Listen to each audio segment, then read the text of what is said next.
Good morning. Today I am going to deal with chapter 8, unit 3. What are the things to cover in this? So, this is about monetary policy, framework, etc.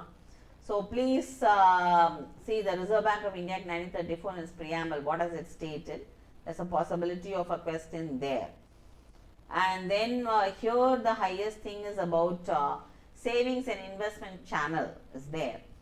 So, I might give you 4 wrong statements about savings and investment channel, and there is a cash flow channel. We will be going into it also. I might give you 4 options here, and I can give you 4 statements which is wrong about saving and investment channel. I can ask you that question. Like lower interest rates in bank deposits, reducing incentives, households must save their money. Right statement.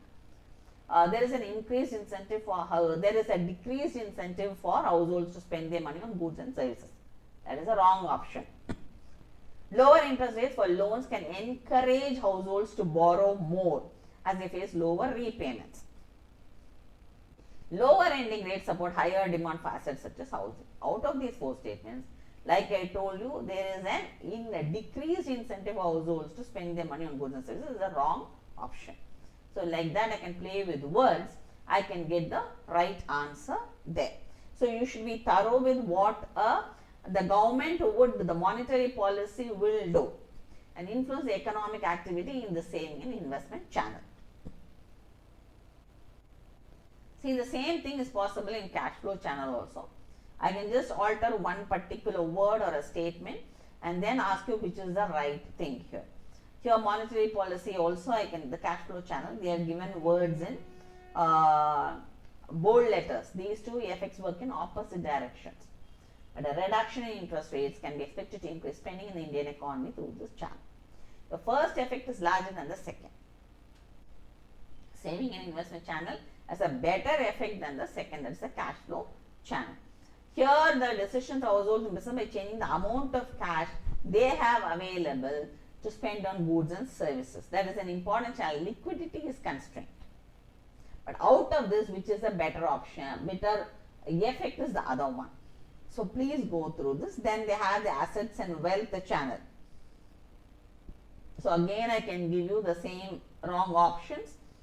Assets and prices, people's wealth influence how much they can borrow and how much they spend in the economy. So, I can give it on different things. And then the asset and price and the health wealth channel also can work.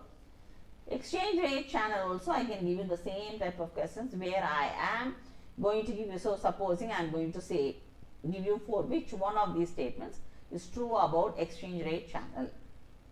If the Reserve Bank lowers the cash rate, it means that the interest rates in India have fallen compared to the interest rates in the rest of the world. If the Reserve Bank lowers the cash rate, it means that the interest rate have risen compared with the interest rates in the rest of the world. So, this is the wrong option. Okay. Third option can be lower interest rates reduce the returns investors earn from assets in India relative to other countries. Fourth statement can be lower returns reduce demand for assets in India. With investors, they are shifting their funds to foreign assets. All 3 options are right except one, where I change the word. If the Reserve Bank lowers the cash rates, it means that the interest rates have risen compared with interest rates in the rest of the world. That is the wrong option. So, when I give you 4 options, please check. Unless you are thorough with these various options, you will not be able to cover this. And when it comes to the quantitative tools and the qualitative tools, please be very clear. You would probably have to cover on what is CRR, cash reserve ratio, what is SLR, that is the statutory liquidity ratio, and definitely there will be a question on qualitative tools. Moral suasion is very important and margin requirements are very important. What are margin requirements? The RBI prescribes a certain margin against the collateral so that it affects the borrowing habits of customers. Moral suasion is the RBI convinces banks to keep money in government securities rather than in certain sectors. So, these 2 questions in qualitative tools are possible. When it comes to market stabilization scheme, they will concentrate on liquidity adjustment facility, repo rate, reverse repo rate and marginal standing facility.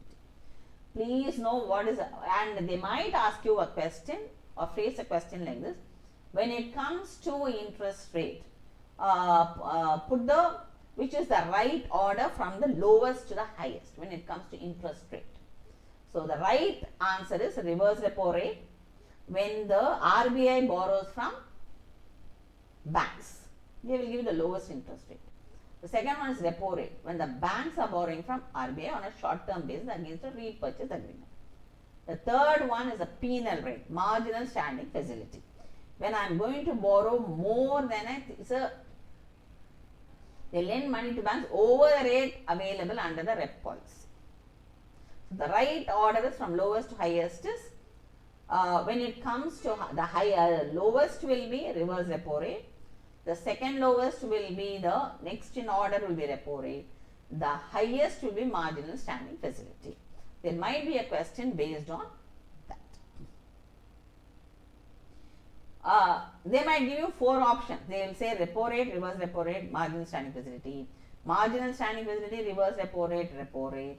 They might give you reverse repo rate, a marginal standing facility, repo rate.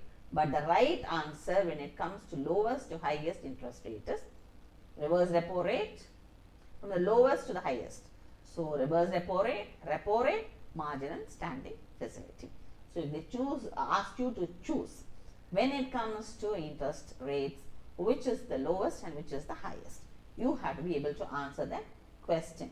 So here in this particular lesson, you would probably have to cover on repo rate, reverse repo rate, concentrate on these concepts.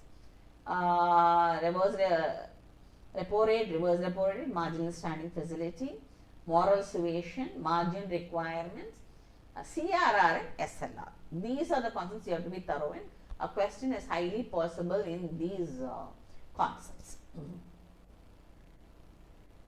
So when it comes to this, they might ask you what does CPI stand for? It's the Consumer Price Index. And they might ask you on the upper and lower tolerance level of inflation rate, which happens to be 4% to 6%, which is the upper tolerance limit and the lower tolerance limit. So 6% and 2%.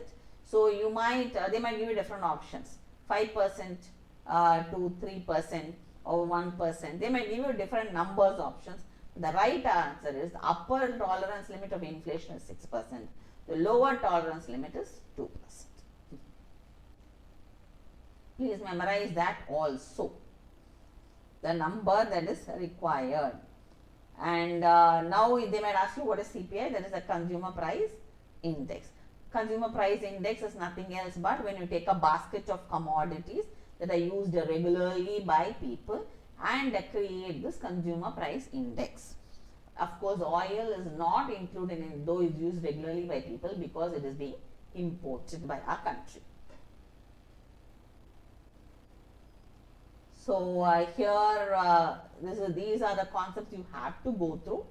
So please go through these concepts. Please be thorough. Any type of question can be answered, or what is the correct explanation of margin requirements, what is the level it has to be there. All these various questions will come up, and you have to be prepared for these questions and concentrate, like I told you, on the concepts I have already emphasized on. Question is possible on that, and definitely one on interest requirement, level of interest is the lowest, highest, a question is possible. Please check it up and please study on this.